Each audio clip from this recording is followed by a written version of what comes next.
আহমদ ইবনে হাম্বল আবেগপ্রবণ হয়ে গেলেন, চোখের পানি ছেড়ে দিলেন, বললেন, যুবক, তোমার এই দোয়াটাও কবুল হয়ে গিয়েছে। আহমদ ইবনে হাম্বলের দেখা সাক্ষাৎ পাওয়ার জন্য আহমদ ইবনে হাম্বলের বাড়িতে তোমার যাওয়ার দরকার নাই। আহমদ ইবনে হাম্বল তোমার দরবারে ছুটে এসেছে। আনা আহমদ ইবনে হাম্বল মুহাদ্দিসুদ দাহর, আমি নিজেই আহমদ ইবনে হাম্বল। যুবক চোখের পানি ছেড়ে দেয়, আহমদ ইবনে হাম্বল চোখের পানি ছেড়ে দেয়।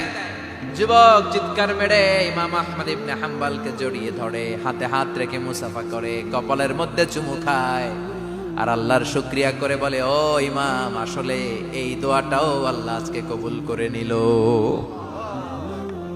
বিশ্বাস হয় সবসময় ইস্তেগফার করলে আপনার দোয়াগুলোর এইভাবে কবুল করে নিবে কে?